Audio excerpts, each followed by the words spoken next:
For over 1,000 years, Western civilization has been stuck in a dark age of sexual repression and misinformation.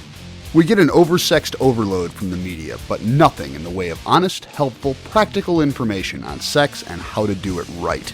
That sucks, and I'm fucking sick of it. My name's JV Altheras, and I've spent a couple decades learning everything I can about how to have amazing sex and more of it. Not in a classroom like a lot of people who talk about sex. I learned it all in the gutter, right where Mom told me I'd end up.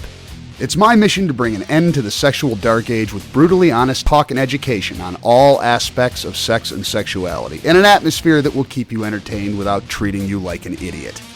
Shara and I are not doctors. Certifiable, perhaps, but not certified in any way. And that means we don't have to talk about vaginas and penises to maintain academic credibility. You got a problem with a vagina? Call a gynecologist. You want to learn more about pussies and cocks and how to make them happy? You've come to the right place. This episode is brought to you by Audible. Please visit audible.com/darkage for your free audiobook. Greetings and welcome to episode 74 of Ending the Sexual Dark Age. Joining us tonight are Ginger and Prof of the upcoming of the Life on the Swing Set podcast and the upcoming Intellectual Foreplay podcast. Woo-hoo. Yay! Greetings, guys. Thanks for joining us. Thank you for having us, guys. This is always good fun. I was just going to say that. We like to share our intellectual foreplay. Well, and your non-intellectual foreplay, if we're going to be honest. Yes. This is true. all of the foreplay, intellectual and otherwise. Yes. So you guys are here tonight to join us in tackling some kink-related listener mail questions, which should be a great time. But before we get into that, tell us a little bit about the new show. We haven't even really had a chance to talk to you too much about it. Well, it has been a long time in the making. Ginger and I have been noodling the right kind of noodling. Sorry, are you? What is it?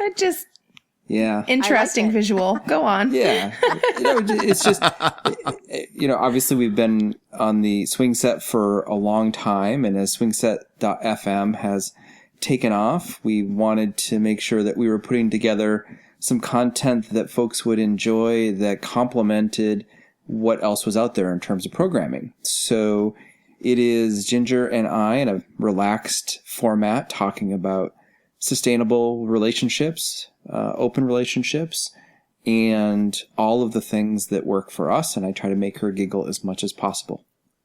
Aw, you do, actually. We laugh a lot, and we tend to, just between the two of us, try to see things from every angle. We do intellectualize a lot of things and have learned a lot being open for as long as we've been open.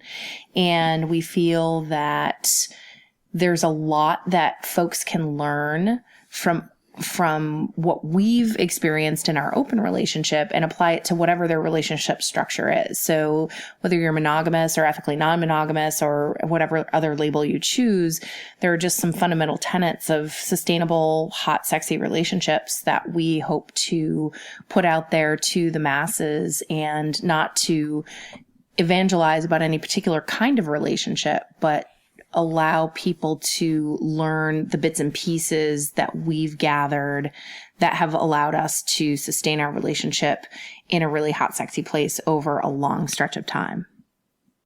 Nice. Yeah. Sounds like a fun show. Can't wait to hear it. Yeah. When's it coming out? Well, it's going to be coming out about the time that this episode is being dropped, and we're going to have... Yeah, so technically, it's out today. It is. For $19.99. Right. Seriously. No. And it's important to mention that it is... we're going to keep it to a somewhat shorter format, so it's kind of, getting in and out on the topics per se. I like that. Yes. Which really is code for I can only talk to Ginger about intellectual things for 30 minutes before I need to ravish her body. So, well, that's a commercial break. He can't keep his hands off of her. I love that. Commercial. I think we need longer than a commercial break, JV. But well, that's the magic of editing. Right. That is true. That's exactly the right. commercial break is as long as it takes to get back. 2 hours later, we're back. Right. So the format is but a in little Radio bit. Land, And then we would be making no words after that. I know, We'd just be exactly. like, No, I'm sleeping yeah. at that point. Yes. yeah, but as long as you got plenty of. If you could see his face right now. That would be amazing. We're excited to keep it to a shorter show, 30 to 40 minutes. And we try to tackle one topic. How about I say one word at a time? Tackle one topic at a time. And instead of diving in and going from topic to topic, we try to pick one topic per show and take it from there. Look at that dive in. So where's the first one going to be done at? Where are you going to record at? Well, it is all in secret places, secret fun places. So is it going to be different places all the time? It's a little bit on location, It's a little... So just the way that our lives work, it is fun to be opportunistic when we can get the time to do it. So we've recorded episodes from the intimacy of our bed naked, and we'll have some upcoming episodes from being out on the ocean in our sailboat, which has all sorts of other fun adventures to it. Spoiler alert. Spoiler alert.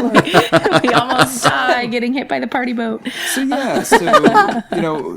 it's like us. We're goofy, and as folks have commented about me, just don't give a fuck. We just have fun, right? Yep, absolutely. We just have fun. So that's what we're here to do. And thanks for asking, you guys. We'd love for you or any of your listeners to let us know how it is and what topics you'd like us to tackle intellectually.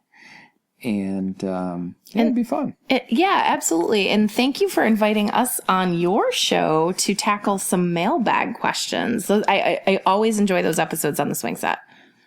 Oh, and we love having you guys on, and I can't wait to listen to your episodes. And I'll be listening in very carefully. Yay! There will be a test. I will be able to answer the questions at the end of you better, because at the end of you the know what episodes. happens if you can't. I'll be ready. Okay. I'm going to, while I'm doing my workouts with JV, I'm going to have him ask me questions. No, you're not going to be answering questions. You'll do anything, won't you? Okay, moving on. I tried. Yeah. So the first listener mail question, actually it's a multi-part question. So this is a female submissive who says, as a couple that is new to the BDSM lifestyle, I usually have new questions after each podcast, but I'm a generally shy person, which makes everything to do with the lifestyle a little difficult for me. I have been wanting to go to one of our local Munches, but being around a large or small group of people usually causes a lot of anxiety. Is there anything I can do to get more comfortable around other people in the lifestyle? Another question is, when you have sex at least once a day, even that starts to feel more like a job than a fun, exciting experience. Don't get me wrong, I love sex and pretty much everything about it, but when you know exactly what to expect and everything that's going to be done, it almost starts feeling like vanilla sex again. I've done everything to try and spice it up, including setting up a playroom, still in progress, but nothing ever seems to change. As a sub that has been in a relationship with the same man for almost 24 years, what can I do differently to spice things up? One last question. When we talk about bringing in a third person, all he wants to talk about is bringing in another woman. How can I even get him to consider bringing in another man as well? We have been in a bunch of threesomes and enjoyed them, both enjoyed them, MMF and FFM.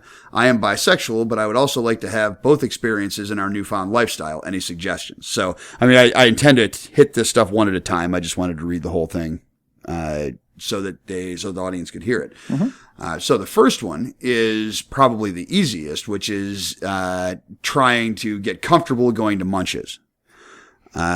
So we have always suggested just going, right? Because there is no play. You know, one thing that's nice about a Munch is no play happens there, so it's a little less it's a less intimidating type environment than, say, going to a club or a play party.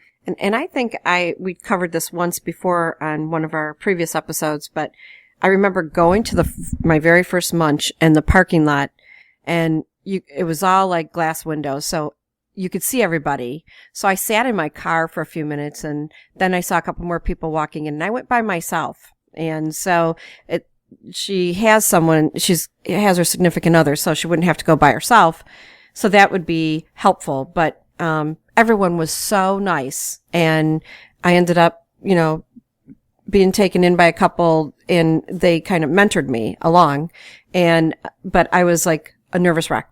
But once you go to the first one, it gets easier. It's, everyone's here anyway. Everyone's very friendly and very easy to talk to. As an introvert, in understanding, particularly in a new social setting, it can be really tough to get over the hump of how you get into just the flow of conversation. And I agree with what you're saying. I think that in terms of making the commitment, you just need to do it. There's no halfway. And Shar, I like your idea of just, sitting there and kind of just taking in the scene and getting yourself comfortable for it. But the other suggestion I would have is it can help to prepare a little bit in advance if somebody is shy or an introvert, as I called it for myself. And I think one of the most important things to prepare for is how you're going to initiate some conversation, in terms of maybe some questions that you want to prepare ahead of time and practice, or, just spend some time literally looking in the mirror and smiling and making eye contact and getting comfortable with, asking an opening question. And that can be very practical and helpful advice for folks that might not be as comfortable just, throwing open the doors and, saying, "Hey, I'm here, let's go." So I think that there's some preparation that can be done, and chances are, this person, she probably won't need any of those things, or maybe, might use the first one and then falls into conversation with, a group, and next thing you know, it's just like you would expect it to be. It's fun, and you're with your people, and that's what's most important, is that you're there with people who share some of your interests, or at least are open to your interests, and that's what makes it easier to kind of get over that hump. But it's always good to go in with a plan and be prepared. I want to echo what Prof said about having some questions to open conversation. I always get a little self-conscious answering these questions because I am an extrovert. I love to talk to people. I love to, work the room and have a great time. And so I don't struggle with that same consideration around anxiety.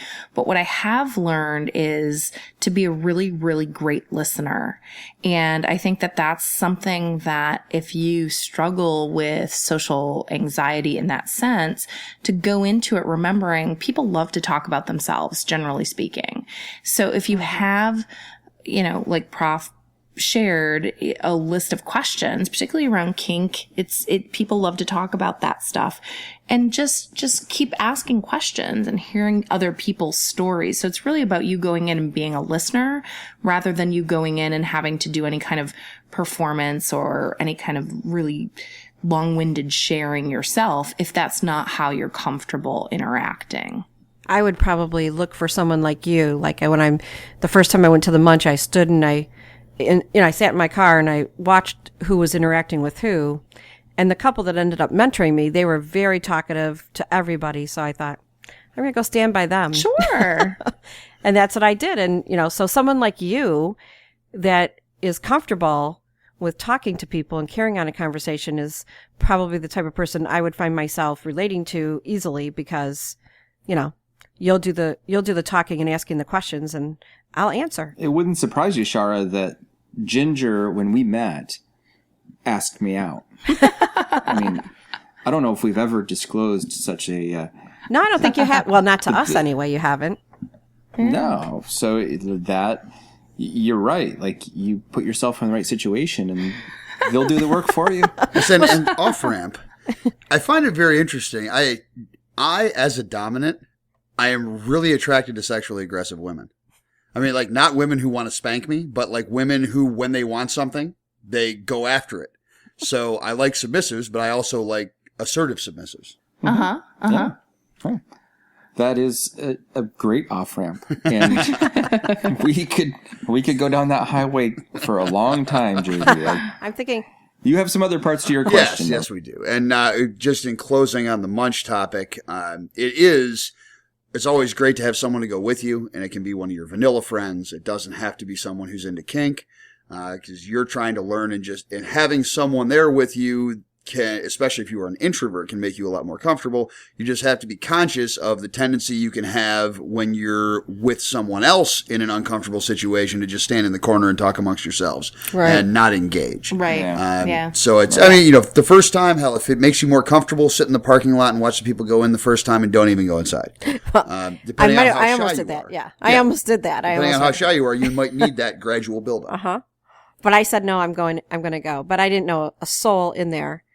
So but it was real close to my home. So I was like, okay, here we go. Yeah. So the next part of this question is sexual monotony, which is something everyone has to deal with at some point. Mm-hmm. As a dominant and as the person who's generally being sexually assertive, I know what works for you.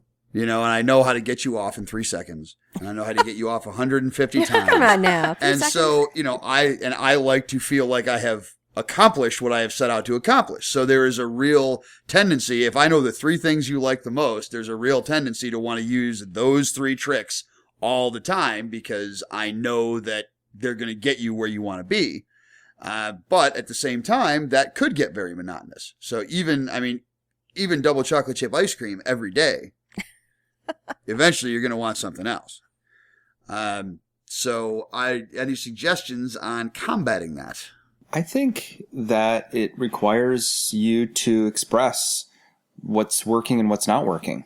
I mean, it takes 2 to tango, right? And so, these may be hard conversations to have, and you can do it in a way that is, I think, respectful of the awesome times. I love coming in 3 seconds, but I also love waiting 3 minutes or 30 minutes. And I think JV, you said it well. There are go-to tricks, and when they work, God, why would we ever not do those? But I think we just need to have a conversation about what's working and what we might be able to do differently. And I feel, at least with Ginger and I'm interested in her opinion on this, but we certainly have go-tos, but I feel like we just naturally look for novelty. And some of that novelty comes from using, a variety of toys. Some of that novelty comes from using different implements for pain. And we don't always have time to do a huge long scene, but even if it's something that's shorter in duration, we add novelty in very regularly. We certainly do. And I feel like from the submissive place, there is, at least I go to this in my head, there's a responsibility on my part to really sink into the experiences, to not let them feel superficial or to feel monotonous. But when I'm the subject of whatever experience that we're having and whatever you bring out or line up on the bed or whatever is happening, to let it be new, to really mindfully sink into the pleasure, into the pain, and realize that yes, it's the crop again, or yes, it's the flogger again. Here's the dragon. We had that out the other day. No, that's still we call that a Tuesday. No, that still has a pretty intense fear response when that comes out. Instead of Taco Tuesday, it's There's Dragon nothing Tuesday. Yeah. Ho-hum, another day at the salt mines. Nothing monotonous about that at all. But I do feel like it's my responsibility to, like I said, sink into the experience, to be grateful for what you're providing, and to let it be new again. And I don't know how else to put it other than that. I feel like that's my responsibility and that's my mindset. I can either mindfully sink into the sensations, or I can be eye rolling because, you know, the flogger or the crop's out again or whatever that is. And I just don't do that. I just go into the sensory experience very deeply and find that certainly keeps it fresh for me. But I agree with you. We do tend to seek novelty just in our nature together. I think that a couple things that work for us is we talk about it. We come up with different ideas of what we'd like to do. And it sounds to me like, both you, Prof, and Ginger do a lot of, experimenting and, like you said, fun stuff, you know? And so I think you have new experiences that happen all the time. So, like, for instance, when you get your new place, boy, we're going to have some whole lot of new places. We're going to fuck everywhere. Everywhere. As possible. Everywhere. Every room. But, I kind of do a bucket list in my head of things that I haven't done or how I'd like to do it differently. And I talk to JV about it, and then I let it be in his hands as to when it happens. But I also agree with you, Ginger, that trying to get in, you know, into the moment, the sensory, and not everybody can do that. And I think that comes with time sometimes. But every time you decide that we're going to have that moment, I close my eyes and I just really get into that moment, whatever it's going to be, whatever toy it's going to be, or whatever position you're going to put me in. I get into that every moment. As we know, that's why it's 3 seconds, but you know. Well, it's more like 3 seconds in between orgasms, but you're just, you know, I know. You have won the genetic lottery. But yeah, so and another thing that kind of plays into this, it is, and perhaps this is a good topic for maybe later in the show or maybe the next time you guys are on. We have gotten a number of emails over the course of the last year or so from submissives, especially fledgling submissives with, and who are in a relationship with somebody. They were already in a relationship with someone and they started exploring BDSM, and they get a little bit of it, but they do not get nearly as much as they want. So that's a challenge that I think is probably worthy of its own show or its own half show. One of the challenges there is it can be difficult and it can seem counterintuitive for especially fledgling submissives who haven't really experienced the whole range of the mindset. It can be difficult for a submissive to drive the novelty. Yeah. I certainly make an effort, you know, I try to do new things once in a while whenever I think of them. Like, you know, one day, I've got Shara bent over the couch and I just decided to grab a belt and throw it around her neck and use it like a choke collar. And man, did that work. My face is, it's getting redder. Stop.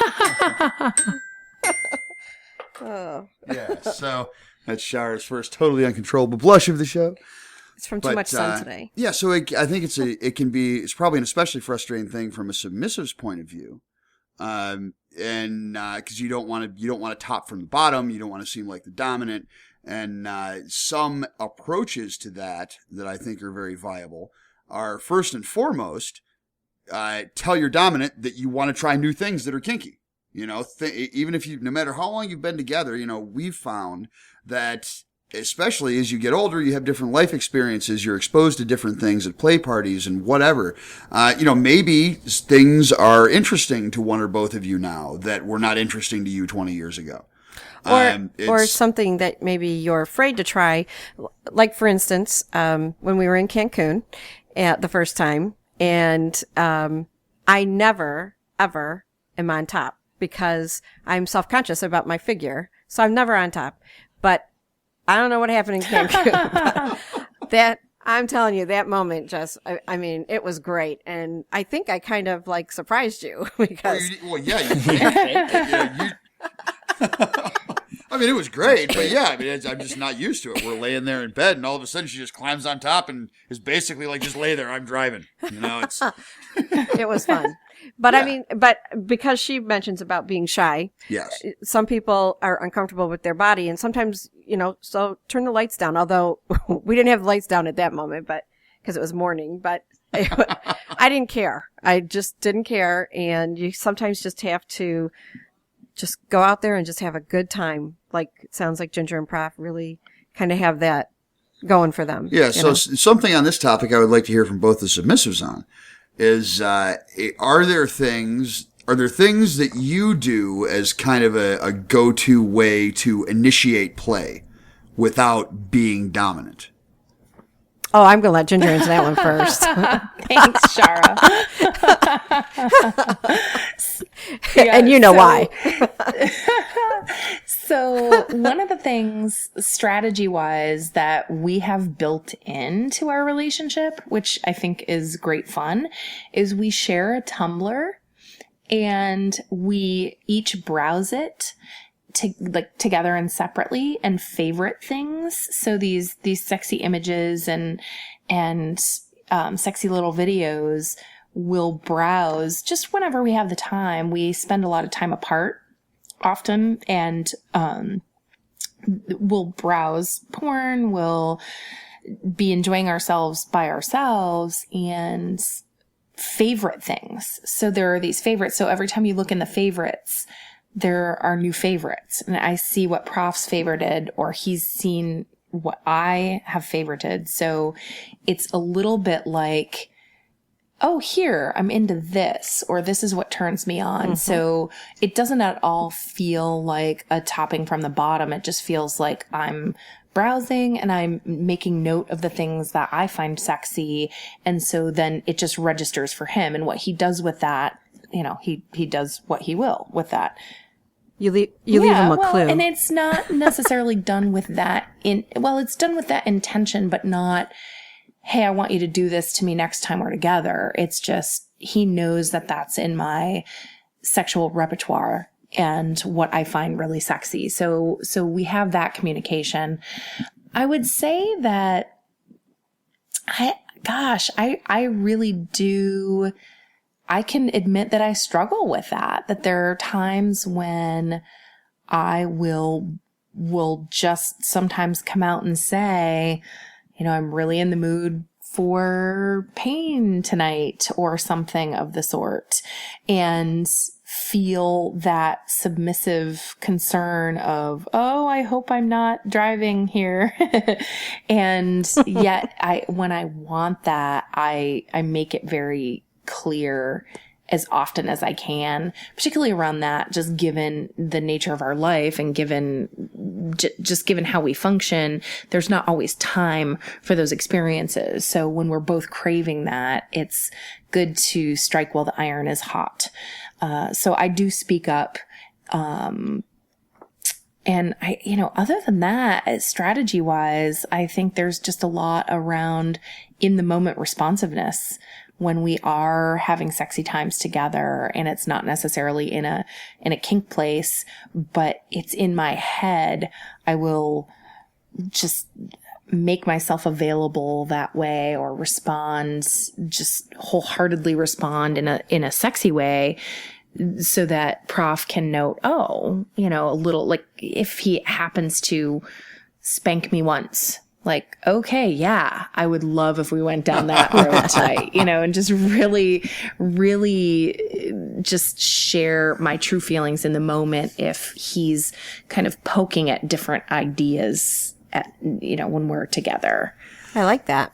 And for me, actually, something that I have always enjoyed, and Prof, I'd love to hear you weigh in on this. It never gets old to have your submissive come into the room with some kind of a toy that she wants used on her and get down on her knees and just hold it up. To present it, get it, kneel in front of me, present a toy to me, and you have a very good chance of getting whatever you came in looking for. And for me, I just want to tell you I'm anxious for the move and hoping to get a different desk that I can get underneath the desk. Because I would just love to give you a blowjob while you're sitting at the desk. And I could have had a different desk 12 years ago. I'm just hearing about this now. I've never done that, and I've always wanted to. I mean, I think about, because we work together all day long, I'd like to go in there and just give him a blowjob at his desk, but it's a welding shop, so that's not going to happen. My office is Not just dirty, it's filthy dirty, as Sarah likes to say. Yeah, I'm not going to say anything. I'm just saying that here, it's carpeted and, so it would be nice just to do that. So there's always something that you can do. But sometimes I'll just flash my titties at him and see if he's in the mood. And, of course, he's always in the mood. So, well, not always. I mean, that's something, especially as a dominant, I can be in the mood for sex, but not necessarily be in the right mindset to be the dom. And that's that's a separate struggle that as a dominant, and I know a lot of other dominants tend to have at times. So when I flash the titties, that puts you right into the dominant mode or no? It doesn't put me right into the dominant mode. No, if you were to start pinching your nipples, yes, that would bring me right into the dominant mode. So thanks for that little tip.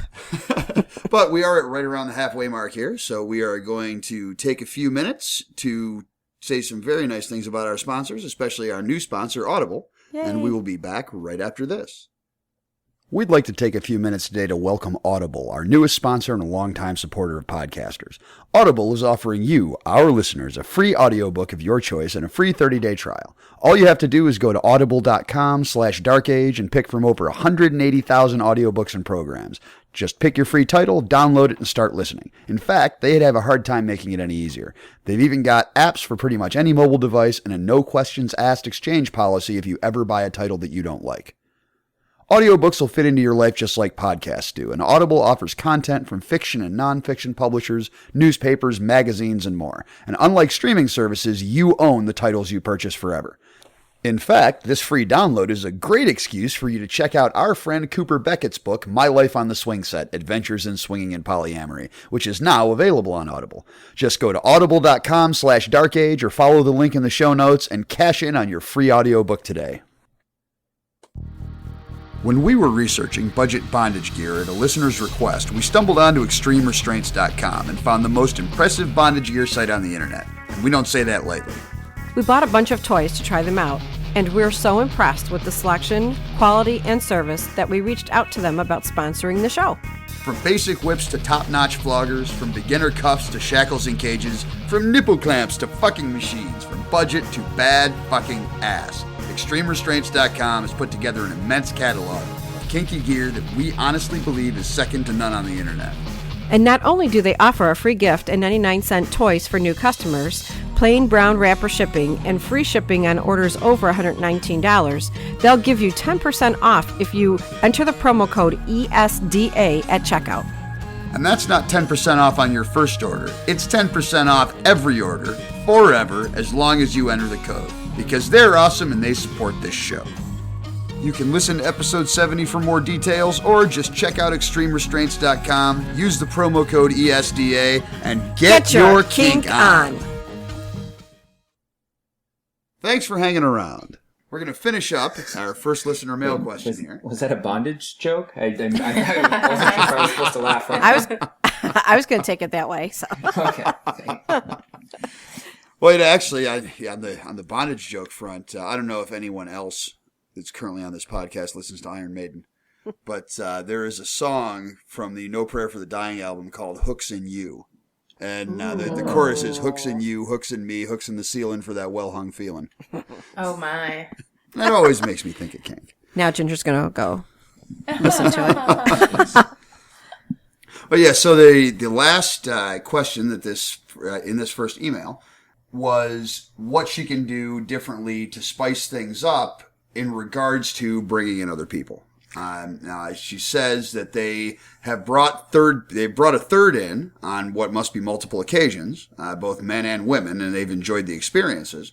And she would like to have experiences with both men and women. And to me, it sounds like if they've successfully been having threesomes, that is widely considered to be more complex and difficult than playing with other couples. And it would seem to me that that actually swinging with another couple or trying to get a group of friends together might be the solution to this. What do you guys think?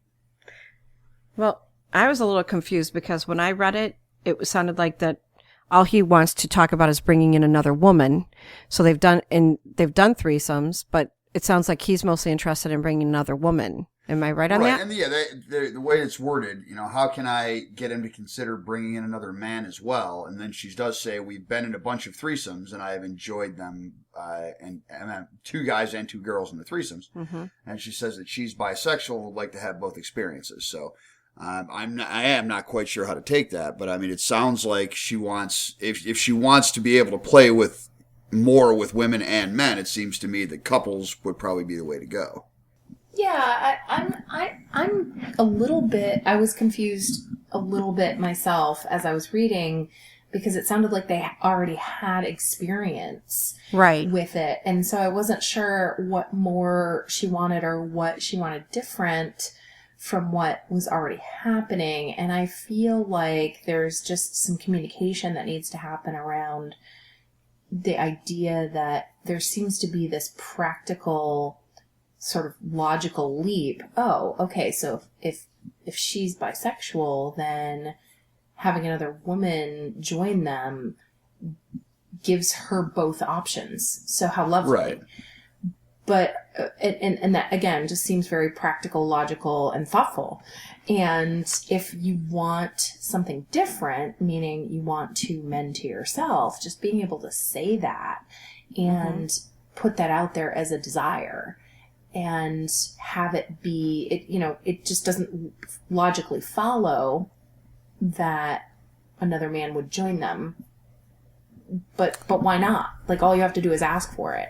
So, right. and also from that perspective, if he's not seeking, if he's heterosexual, then he would have to be in the compersion place for MMF threesome. Mm-hmm. Right. He's not going to get a lot out of that for himself from like specific sexual pleasure from the other man. So he's just going to be less motivated to do that unless he's motivated by the compersion of seeing her with another man or enjoying doing things that to her with him that he can't do by himself. So it's just a different set of motivators, and as long as everyone's communicating about what they want, I feel like that's just an important piece of the puzzle.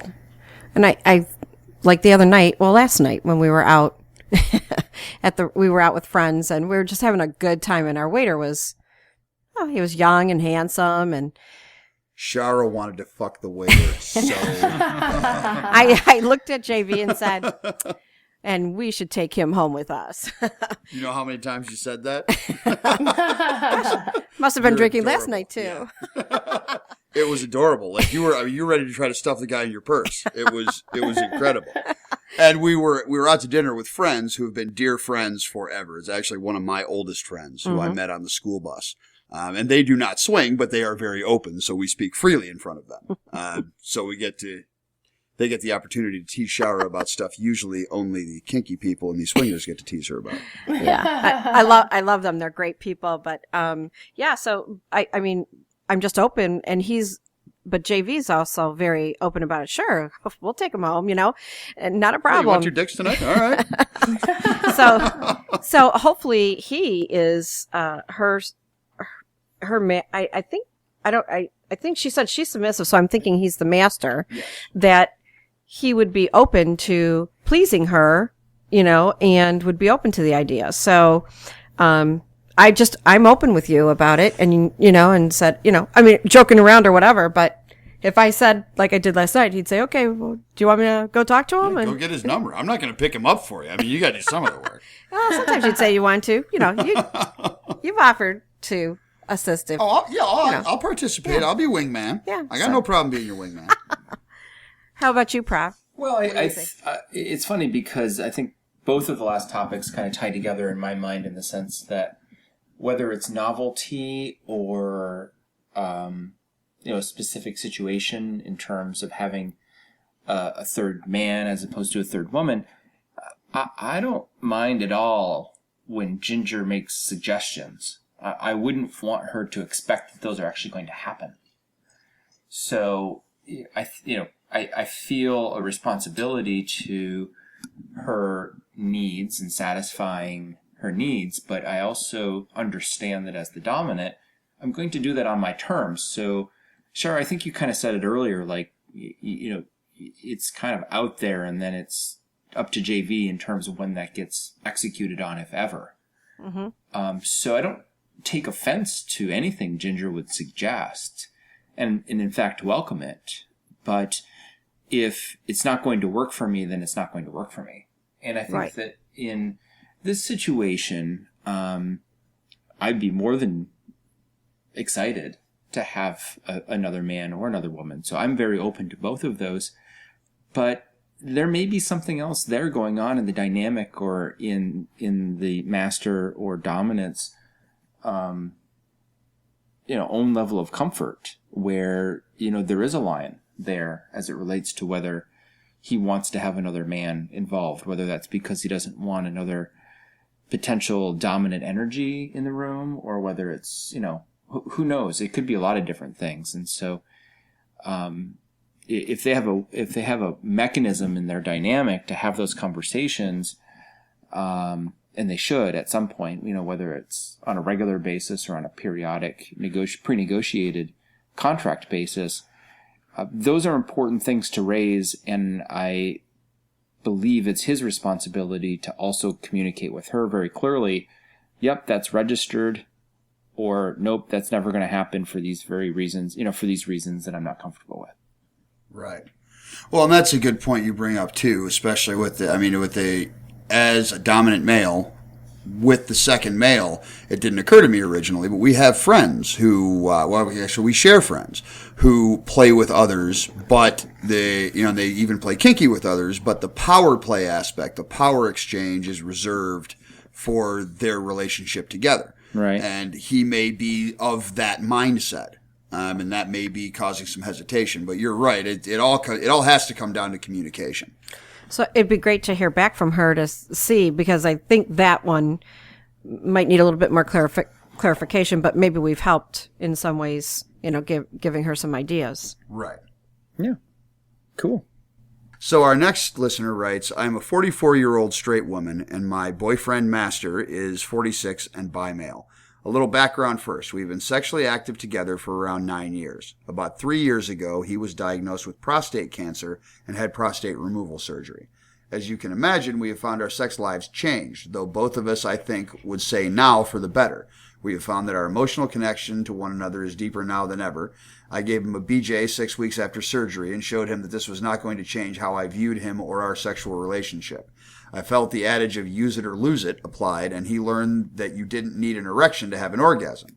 Within 6 months, he was able to get hard enough to have sex. For myself, like Shara, I have an overly wet pussy, which really helps. Yay. It's funny to hear you say that, by the way, JV. Yeah, true. As you're reading this question, that's priceless. Go ahead. Well, yeah, I do have an overly wet pussy. It's sitting next to me. Touche. Well done. So she goes on to say, I love anal, so when he gets really hard, I take full advantage. For those times that become extra special. Sometimes he's unable to get hard, but I have found a new appreciation for lube after listening to your podcast and love giving him hand jobs. A little old-fashioned once in a while. His orgasms, though dry, are now super intense to the point that sometimes I think he is in pain, though he assures me he is not. My question is that we would both like to bring in a bi guy or another couple with a bi guy to play and enjoy occasional sex. My man, though, is nervous that he may not be able to get hard and that this would present a problem. I have tried to reassure him that if he wasn't as hard, we could still enjoy. I feel if he's worried that the people we played with would shun him. I feel he is worried that the people we played with would shun him if this happened, though. I feel that I should be the only person that he should worry about, for I know what he's gone through and where we are at, and that the support I have shown should be enough for him to realize that he will never be less in my eyes. How can I help him get past his fears and know that no matter what happens, if we played with others, that it's all right? So a complicated question, certainly. It is, and I've been outspoken in all of the mailbags we've done around people's concern about erections. And obviously, in this case, when you've gone through the experience of surgery and cancer, that's the kind of thing I feel like you've earned it to put it out there to people to say, hey, I've been through a lot and I still love sex and this is how my body works. And sometimes it works this way and sometimes it works differently, but I'm really in a sexy place and I want to enjoy. And I feel like that disclosure for everyone involved, whether it's just the concern about the erection or the whole backstory about health, gives you a little bit of breathing room. And I love that she's writing and she's in full support of her partner and how his body functions, and that, sexual desire and arousal can come right along without an erection. And sometimes the erection happens, and it's more likely to happen when there is less pressure. So anything Absolutely. you can all do to alleviate that pressure, I just feel like keeping that to yourself as you bring someone else into a sexual experience just heightens that pressure. So I would advocate for sharing as much as you feel comfortable sharing around either your history or just how you find your erection happening, and just assure everyone in the room, hey, I'm good to go. I want to enjoy this, and see what happens when the pressure is lifted. I like that, the see what happens, because I understand where she's coming from, that where she says he should only worry about what I think. But when you're going through something, some people, become nervous and insecure maybe, or just unsure of themselves and not sure how other people will react. And even though you shouldn't care about that, some people just do. It's just out there and not much they can do about it. But, Well, I mean, speaking as an American man, the whole mythology of the hard cock that we instill in Right. males pretty much from birth is partially to blame. right. We are conditioned to believe that if our dick doesn't work exactly the way we want it to, whenever we want it to, that somehow we are less masculine. And that's, I think, a part of the root of the fear. If you can't perform, it's bad enough if you can't perform with just your woman. Now if you can't perform and you've got more people that you're trying to satisfy, you can get into your own head very quickly. And that's what I like about the way Ginger worded it is, and let's see what happens. You're putting it out there, like she said, as much as they're comfortable with. But, if you're going to play with another couple, I think letting that story out is okay. It's good. Let it be known. And then, like she said, see what happens. And he might be pleasantly surprised. Right. I hope that they're pleasantly surprised. And this question actually struck a personal note for me and for us, because if folks here listen to Life on the Swing Set, they would also know that Ginger has had a double mastectomy and had reconstruction and has some residual pain and constraints associated with her breasts, and has certain ways that it feels good to be touched, and certain places that there still is no feeling.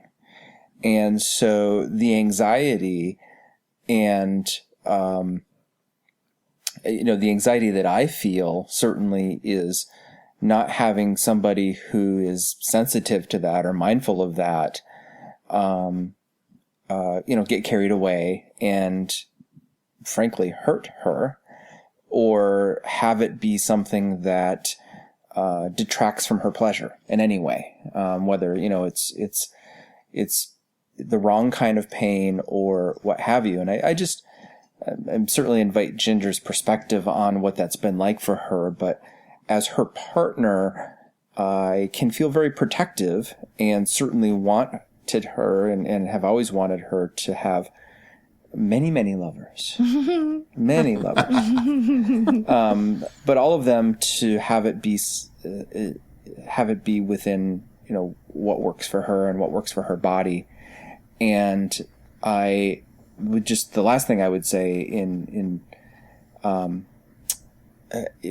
following that time and, kind of going through that process,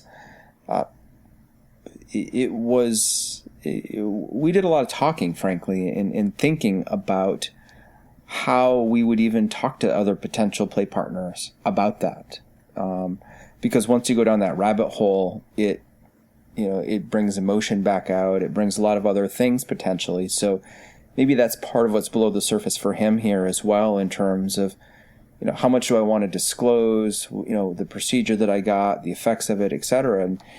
And I think most of the people can be, they're empathetic, good people. And so they could be very well intentioned, but it can go to a non-sexy place in a hurry when we start talking about like, oh, what was that like? And, sure. Next thing you know, you're kind of like reliving this whole experience about why you went through this whole thing. And you kind of lost the sexy along the way. So I know that we talked a lot about what that was going to be like for us. And it might be a factor for him as well. And to a certain extent, I mean, I feel like it's almost the same advice that we would give to someone with premature ejaculation or any other kind of dysfunction. This is, I think Ginger said it first tonight. This is, I have some medical issues, and sometimes things work this way, and sometimes they work the other way. But don't worry, we're all here to have fun. Because certainly one of the things that we try to underline, especially in open play and in group play, is there's only so much you can do with a dick. I mean, you've got to have other skills. You've got to have some toys. And usually those things are kind of a part of the play anyway. So if you can find for yourself a comfortable mindset where it's not, oh my God, my dick isn't working right, the night is ruined. Right. And turn it into, well, this isn't working the way I'd intended, so I'm going to divert. But having a backup plan that even if it's just between you and your partner, even if you don't have to discuss the whole backup plan with other people, but if you've got some kind of a backup plan for when you have a situation where there is a predictable thing that could go awry, it will help you have more confidence going into the situation in the first place. There won't be as much pressure. There won't be as much fear of failure. I like that. I do too. There's the other element of the question around him being bisexual and wanting to bring another man in, and I feel like going to that experience of recognizing that lovers are lovers, and I would hope that there wouldn't be additional baggage necessarily, and in fact perhaps a conversation between men about erections could be a special kind of empathy in that way.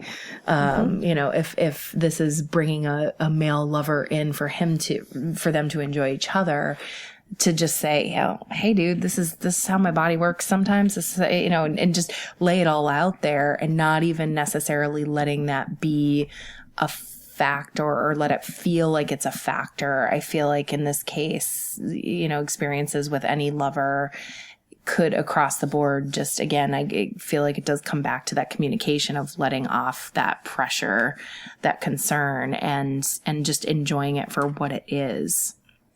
Well, yeah, and the way you approach something like that yourself is going to set the tone. If you get yourself to a place where you're having that conversation, and it's, oh, by the way, instead of, well, I got to warn you about this potential really big problem. That's, you can within your own head, be a part of, make it be a part of the solution. Right. If you don't act like it's a big deal, you're less likely to have people around you think it's a big deal, and that goes for all social situations. Not just sexual, but all situations. So yeah, right. That's true. That's right. And I think, I was listening closely, JV, to what you were saying earlier, and you used the word dysfunction, and I don't think that you were intending it that way, because it's not. I mean, it's the way that your body works now. So it's not, something that is negative per se, and on that point that what you were just saying, I think just being out there with, this is how my body works, and unapologetic around it, and putting it in as a fact, as opposed to, being apologetic for, I have this problem or this, this thing. Right. And to note, I was using dysfunction in the clinical sense. Functioning other than what is typical and expected. I wasn't trying to imply any negativity there. Mm-hmm.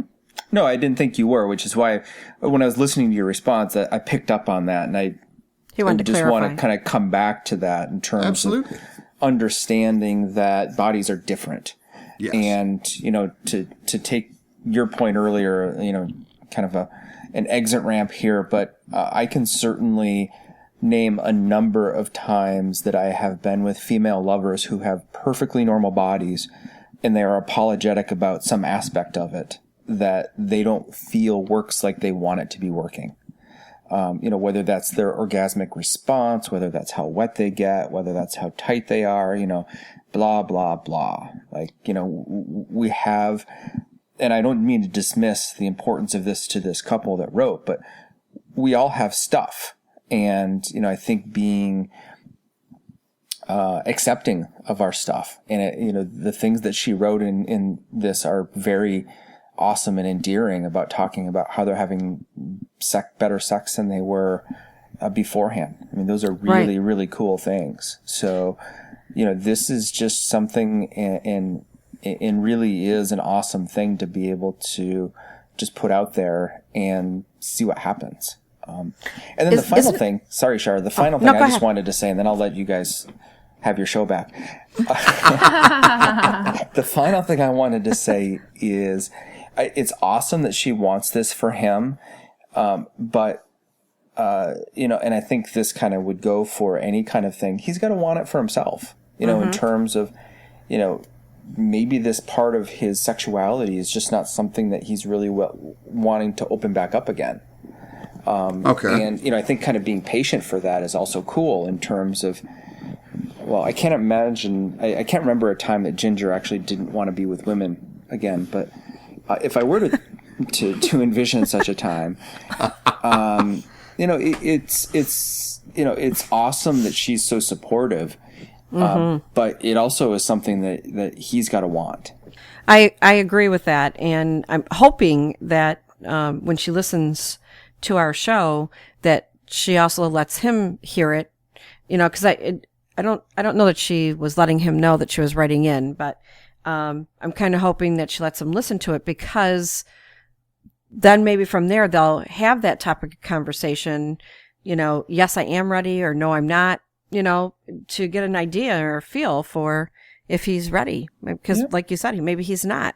But I think it's great that they've done what they have after going through everything that he's gone through. Oh, absolutely. I mean, just from the tone of the email, he is definitely fortunate to be with somebody who is this clear in her desire to improve his life and to keep their life together good. Because a lot of people are not that fortunate. And this is 3 years ago. So, I mean, they're 3 years after his diagnosis and surgery and everything. And to hear that she's so satisfied too. And, that's awesome. Well, and that should give hope to anyone else who is with someone who has had prostate removal, which is not an uncommon surgery once you get in your 40s and up for a guy. And you know what I think is awesome about all the different podcasts that are out there is the opportunity for people to reach out and look for that help and ask for the help or the advice that, years ago you couldn't do that. Now there's just so many different areas that people can reach out to, So I'm glad for that, because, I can think back to let's take the Munch, for instance. When I was so afraid to go, I didn't know who to talk to. I didn't know. It was my first time going, and, I had been chatting on, I think it was like AOL. That's how far back that was, Seriously, it was like way back there. But, and now where people can go for the help and ask questions, to have so many different people out there that can have different ideas. Because sometimes it's just an idea, and somebody will say, "Oh, that one works for me." Yeah, definitely. And Ginger, it is amazing with knowing everything that you went through, how positive you are and how willing you are to share that story. Because there's a lot of women out there that have gone through what you're going through, what you went through, and to be able to talk to you about it and for you to be so open. Is awesome. It really is.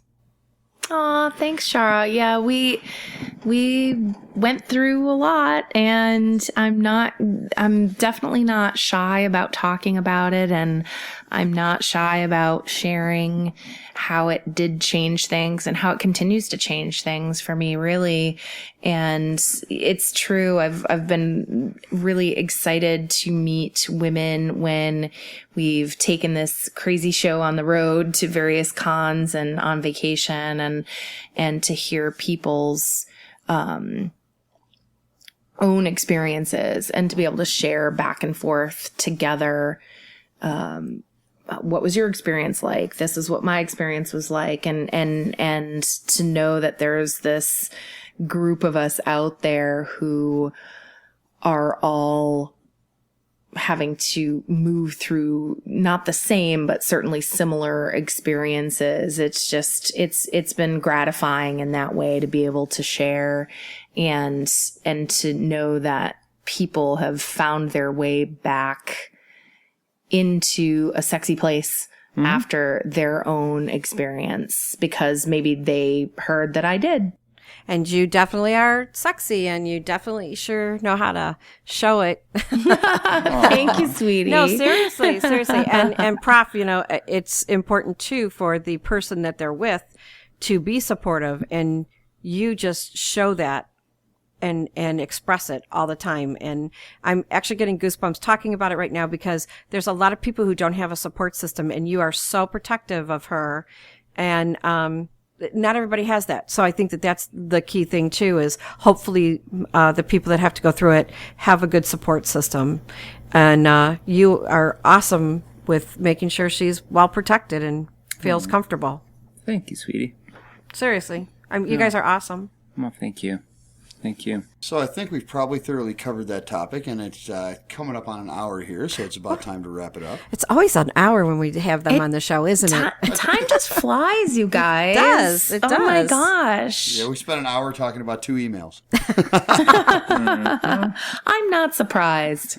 Yeah, one of the things that's awesome about our audience is how articulate and thoughtful they are. So often, when we get emails, they are very thought-provoking, and we have to spend a little time unpacking them or wondering how we want to approach them. And it is great to have more kinky voices on the show, and we really appreciate you guys being on the show, and we hope you continue to join us to talk about this stuff and all kinds of other stuff, because I think we have a lot of fun.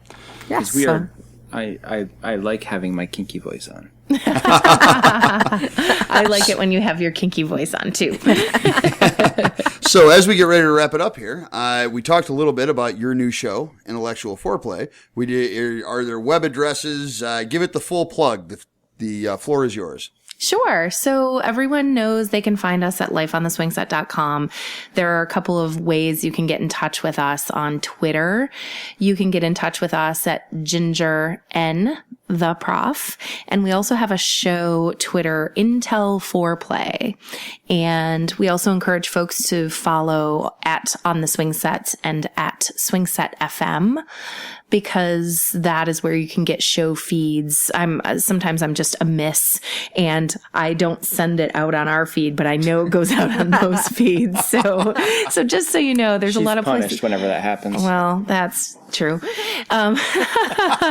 So there's all of that good fun on Twitter, and we like to really interact with folks there. So by all means, poke us there, and we're happy to interact. And other than that, you just find us in those spaces, and we will get you all of the sexy information that you want and all of the sexy feeds. And we're really excited to be back here. We always have such a good time with you guys, whether it's in person or virtually here. And I don't know if you were planning on talking about this, JV, as we kind of wrap up, but I'm really excited for our trip in April to Desire again together. Absolutely. We're going to be there in November, but it will be the 4 of us in April, the 16th through the 23rd, 2016. A smaller, a little bit more low key group, but we'll be excited to host as many couples, kinky and otherwise, who would like to join us then. Yes, absolutely. And that's why actually we're doing the 16th to the 21st, I believe. We're setting it up as a 5-night trip. So there's a little bit of recovery time. So and we have to go back through the airport the same time as they do because that was that was fun. The chance meeting in the airport was great at the end of the trip in April. When JV and I were standing at the airport to return home, and he was talking, and I saw Ginger, and I turned to say hello to her, but before I could, she heard JV's voice because it's so distinctive. I don't believe you. and she turned around and she's like, I know that voice. And it was just funny. So we have to make sure we're returning on the same dates. So the November trip is, by the way, we do have 5 or 6 couples that signed up through our show, which is awesome. If you are going to Desire in November, please reach out to me, jvauthorus@gmail.com or jvshara@gmail.com, so that we know who you are and we can start, getting some email reminders out and start talking about a little bit of stuff. We'd like to make sure we have names and a little bit of info on everybody so we can greet you properly when you show up at Desire. And maybe see if Ginger and Prof are available at the same time. Yay! Yes, and there will be, so for our April trip, the November trip is sold out. You can still get on a wait list, so if you're interested, don't hesitate to call if you'd really like to come in November. Sometimes people do cancel, but the November trip is all sold out. The April trip, we are just finalizing a couple of things, and you will start hearing ads for the April trip on the next show. Yay! Yes. Can't wait. I can't wait. It's my favorite time of year, November and April. It is. It is. Lots of sexy opportunities to have vacations with us. Yes. Love it.